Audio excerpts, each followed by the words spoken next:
CBN RH. CBN RH, estamos aqui com Bruno Bus nos estúdios. Bom dia, Bruno, tudo bem? Bom dia, Emanuel. Boa semana para todo mundo aí. Hoje a gente vai começar e vai fazer algo um pouco diferente. A gente não vai terminar um tema nessa semana, a gente vai continuar falando dele, porque a gente vai fazer como se fosse uma sériezinha para você poder entender situações melhores, ter mais profundidade sobre determinados temas. E a gente começa a falar nessa semana sobre oratória. E o que deve ser ensinado num curso de oratória, você que vai aplicar, você que vai participar também para entender o que é importante de você descobrir, é isso que a gente vai começar a abordar a partir de hoje, né, Bruno? Legal, Emanuel. É muito importante frisar para os nossos ouvintes que nós ministramos esse curso na CPG já há algum tempo, mas eu já rodei mais de 40 turmas do curso de oratória ao longo de 5 anos. Então, dentro desse período, a gente foi juntando aquilo que era mais importante, mais relevante e fomos transformando esse curso num potencial, né? Então hoje a gente vai trazer para os nossos ouvintes o que deve ser ensinado em um curso de oratória, né? Quais são os passos, as diretrizes, a sequência que quando a pessoa for se inscrever no curso de oratória, ela precisa observar no sumário executivo do curso. A gente vai começar falando sobre a influência das emoções ao falar em público. Você já pensou assim, vou falar em público, eu fico nervoso, o que acontece, eu travo, eu tenho medo. Esse é o nosso primeiro tópico de hoje. Como que a gente pode começar falando dele? As principais queixas dos alunos, Emanuel, quando eles vão fazer um curso de oratória, é a questão da vergonha, do medo, e isso ocasiona travas emocionais que a gente chama nos participantes, né? Ou seja, a pessoa precisa apresentar um TCC, por exemplo. Ela está nervosa diante da situação e ela vai apresentar esse TCC. Às vezes ela tem conhecimento do tema, mas diante do nervosismo que ela tem, ela acaba não fazendo uma boa apresentação. Então nós temos essa questão do medo, das travas emocionais que a pessoa pode ter, e essa é a principal queixa que os participantes nos relatam, né? Acerca disso, o participante deve observar a influência das emoções na fala em público. Ela está presente no teu sumário executivo do curso? Porque o instrutor ele precisa trazer fatores emocionais subconscientes que impedem o aluno, que impedem a pessoa de conseguir falar bem em público. Então não adianta ela ter o conhecimento do tema, não adianta ela preparar uma apresentação em PowerPoint maravilhosa, sendo que ela tem medo.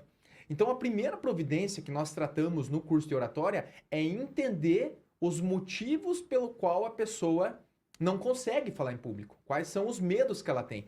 E aí nós fazemos alguns exercícios de autoconhecimento e análise. A partir daí, ela abre um leque de situações para serem trabalhadas posteriormente. Enfrentar, mas enfrentar de uma forma que seja produtiva para superar esse medo e não para ampliar, né, o medo ainda mais. Algo importante que eu até converso com algumas pessoas e a gente tem nessa possibilidade de falar ao vivo aqui sempre e também trazer algumas dicas, que é a questão da respiração.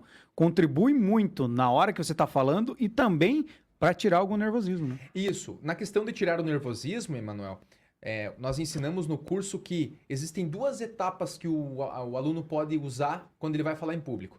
O uso da respiração antes da apresentação em público, 1 hora e meia antes da apresentação, ele faz uma atividade de 5 minutos ali de meditação, de respiração profunda.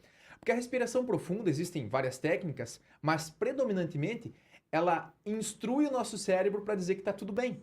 Então você vai oxigenando o cérebro, oxigenando, até que ele inconscientemente ele se acalma. Então, a respiração é um dispositivo para acalmar o palestrante, o professor, enfim, a pessoa que vai falar em público. Então, a respiração antes da fala em público, anterior, e durante a apresentação, pequenas pausas. Você está falando ali, dando a sua aula, respira e continua. Só que essa respiração, a plateia não percebe, né? Existem técnicas e modos de fazer isso que o palestrante, ele vai dar aquela respirada profunda, ainda que seja rápida, para prosseguir. Isso ajuda ele no fôlego, na disposição, até no cansaço durante a apresentação. Então, técnicas de respiração são indispensáveis num curso de oratória. A gente tem também a parte da linguagem verbal e não verbal. Usar as mãos, usar o corpo, as expressões faciais. Também isso é fundamental para você passar bem a mensagem, né? Sim, existem estudos, né, Manuel, que falam que boa parte da nossa comunicação com o público em uma palestra, em uma fala em público, diz respeito à linguagem não verbal. É a forma como você se posiciona ali para o púlpito, né, para as pessoas na plateia. É a maneira como você anda no ambiente, gesticula. Expressões faciais também fazem parte da linguagem da linguagem corporal, aliás. Então, tudo isso a gente junta em um combo para ensinar o público, ensinar os participantes no curso de oratória como que eles vão utilizar a linguagem não verbal da melhor maneira possível, para que ele consiga ter abrangência de palco. A gente sempre costuma falar no curso, a linguagem não verbal é a tua abrangência de palco, é a segurança psicológica que você passa para as pessoas de que você entende daquele tema. Não é só o tom de voz e a fala, é a linguagem corporal também. E aí, claro, entra tom de voz e a fala também, né?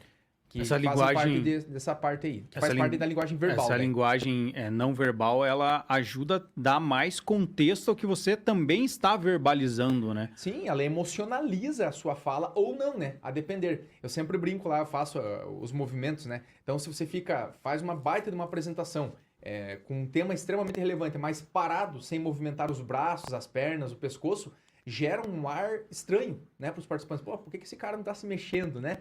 Então é estranho. Ao passo que se você se movimenta, você gesticula, que é o normal, que é o convencional, as pessoas se sentem mais seguras e prestam mais atenção no que a pessoa está falando.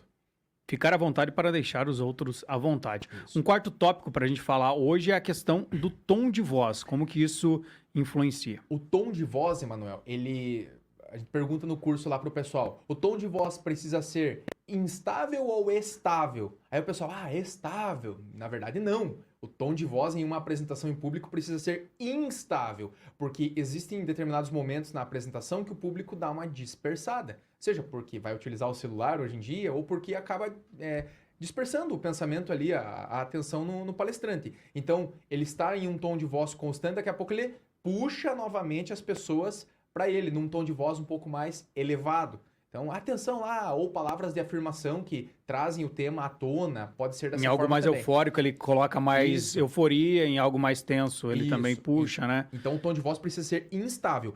Esse tema é extremamente importante em um curso de oratória. Senão, todo mundo fica bocejando ouvindo você falar. Totalmente. E você percebe, Emanuel, que seria algo irrelevante para ser trazido, mas ele torna-se fundamental uma vez que a pessoa que vai dar a palestra, às vezes, tá com medo e permanece em um tom de voz fixo, um tom de voz muito estável. E isso, evidentemente, vai dispersar a atenção das pessoas. E também ajuda a passar a mensagem. Você percebe aqui quando eu dou uma informação mais alegre, tem uma dicção diferente, né? Um tom de voz diferente. Quando é uma reportagem de segurança pública, a gente traz, né, num tom mais sereno, por exemplo. Então, isso contribui. Esses são os primeiros pontos, né, que a gente traz nesta coluna, nessa série falando sobre oratória, que a gente vai continuar na semana que vem. Obrigado, Bruno.